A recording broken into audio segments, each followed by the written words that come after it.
got this health summit coming up in November, and this is an opportunity for us to educate the population on everything that we've been working on for the past year and a half. So what I want to do is hear what you have to say from the clinical side about what they can expect. Education is the first step when trying to start this health and wellness journey. Too often people don't know where to begin. There's so many things out there. What we want to do is take what we've learned and kind of give people this starter kit or this first steps, so that way they can set out on a successful journey. No, I think that's awesome. Obviously, we haven't done a big introduction to the Health Accountability Index score, HAES score.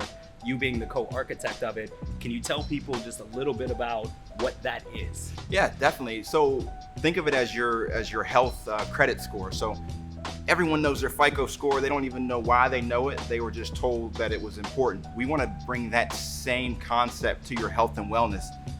Too often your health is defined by how many likes, or if you got a six-pack abs, or 30-inch biceps, if that's a thing. We wanted to make it objective and to encompass all parts of health, including mental health, nutrition, as well as physical activity. No, I think that's really cool. One of the things that I know early on that we talked about was this whole balance of foundational health. So if you can talk a little bit about that, and behavioral health, and how those two marry really to make that whole map of interconnectivity come to life. So the way it's set up now, you go see your doctor once a year, you get your blood work taken care of, your cholesterol is good, your triglycerides are cool. I mean, if you know the appointment's coming up, you might even start to diet a month before. But there's nothing to capture that other 11 months. So we wanted to bring that foundational health, which is important, but we also want to start to actually impact behavioral change, because that's how things can actually stand the test of time, how you make progress over time. No, and I thought that was really cool, because when you drew it out, you said, the foundational health is who you are. That's my height, weight, age, all of those different metrics.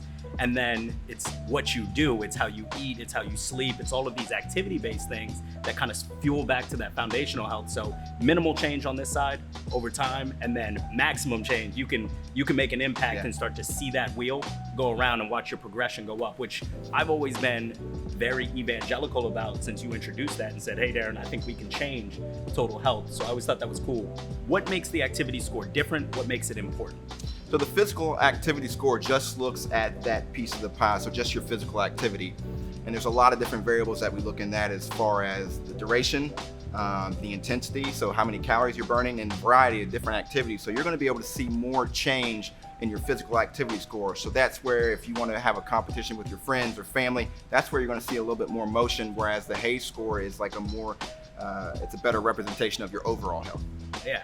I remember one time when you were telling me the activity score and the HAES score can be looked at time-based too, right? The activity score is that short-term health monitor, whereas the metric for long-term and overall health is HAES. So one plays into the other, and you can manage it differently. Yeah, exactly. So I train for a marathon. Obviously, my physical activity is going to go up. But if I train for the marathon, run the marathon, and then go back to doing nothing, what change did I really make in my overall health? So that's kind of different ways you can look at it. You can set your short-term goals based off your physical activity score, and then your long-term goals would be your HAES score. That's your overall health, that's your longevity, that's your decreased mortality and morbidity and stuff like that. I think long-term that makes the biggest impact on population health, which is obviously a mission of ours, is to help empower people to improve and manage their overall health and wellness.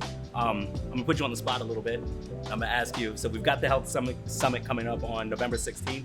Obviously, you're our clinical director. You curate all of the content for it. You've invited all of the specialists. What are you most excited or most proud about with that event coming up? Honestly, just bringing everyone together. So I operate in my silo, nutrition operates in their silo, and then same thing with mental health.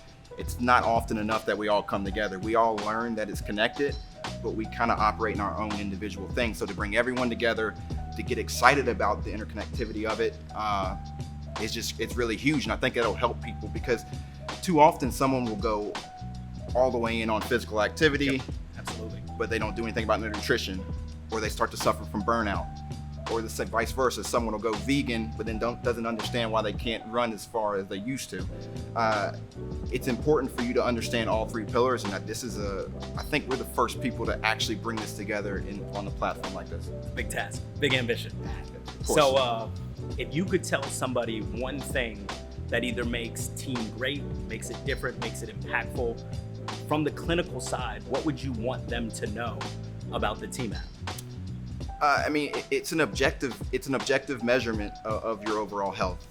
Six-pack abs aren't in everyone's DNA. It's just not going to happen. But that shouldn't mean that you aren't fit or healthy. This gives an objective measurement based on science, to say that, hey, if we can do these things and we can change these behaviors, that we can lead a healthier life. So when we started this project, obviously, again, you being a clinician, I had ambitions from a business perspective, linking up with a tech director, and you've always been clinical forward. What's your view of the clinical progression from that day one when we sat in my office, you wrote the HAY score where it was at and where we're at now? What do you think that whole journey has looked like? So my goal from day one was, I understood the business component, but I wanted to make sure there's too many people out there putting out bad information. I wanted to make sure that when people came to Capovela, when people used the TMap, that they knew that they were getting clinically based evidence.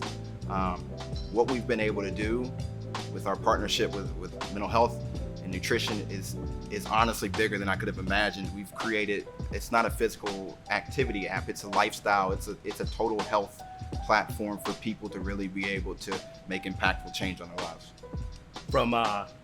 Which is just awesome, right? We've seen some of our super users use it. From your own personal experience, whether it's somebody close to you, or it's you individually using the app, even as it's been developed through this kind of beta phase, how has it impacted you? How has it helped you? And then secondly, how do you think the application is going to be taken up from other people? Or do you think they're going to be physical fitness forward, nutrition forward? Like, what are you most excited for them to get their hands on? So the world I work in is mainly physical fitness forward. So for me, the app has done a couple of things. It's kept me accountable. Obviously, I am no longer 25. I am married with 2 kids. Can't make it to the gym all the time, so it's easy to fall into these other type of unhealthier behaviors. So just knowing that there's a community of people that are looking and that are trying to build me up, hold me accountable, is there's been times where I come home from work and really just want to go to sleep, but we're in the middle of a challenge or I'm in the middle of a goal and I know I have to get to it. The same thing with my wife. We're trying to balance a household, and it's just nice to have that accountability coach because obviously I can't tell her to go work out. She can't tell me to go work out. That would do that. But an app can, right? Yeah. I wouldn't be married if I kept trying to do that.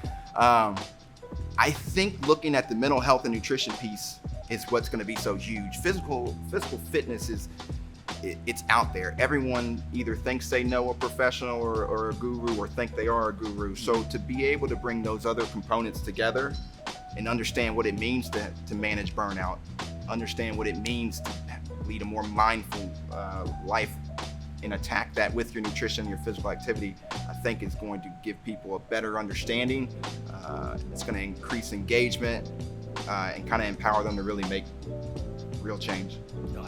I think obviously that's tremendous. When we talk about this app, you and I sitting in the office over the last 2 years, something that's come to the surface recently is this idea of self-care. Like, we're looking at it, you talk about a total health and wellness platform, but really we're empowering people for that self-care aspect. Like, you can take care of yourself, your mental strength and conditioning, you can take care of your nutrition, you can take care of your physical activity, and all of that blending together, and then adding in the element of community and having that accountability has just been tremendous to watch. I mean, as our user base or our community grows, we're nearing 1,000. We're only on one platform, but we're getting ready to release on Android. As that happens, we're watching the strength of the community really stand up. We've done some cool things with charity. We've done some cool things just incentivizing inside of the app that has really driven the engagement. And it's awesome to watch, because I know you and I have really shared this vision of making a change, making a difference. I remember you sat back in the chair in my office and you're like, we do have an opportunity to change health, and it's cool to watch it actually happen. So as we approach November 16th with this health summit, our personal goal is to instill a lot of the knowledge that Cory, myself, and the rest of the team have really started to curate over the last 1.5 years, 2 years, and we want to give it back. We want you guys to see all of the conversations that we've had, learn all of the things that we have, and see the value that we believe that this app is delivering to you and your own personal journey towards better and improved health and wellness. So hopefully you'll come out and join us. It's a free virtual event. So just sign up, get the information, check us out, and then really kickstart your journey. We want you to be a part of this. I know he does, I know I do. We are very passionate about that, and we cannot wait for you guys to see what we're cooking up for you.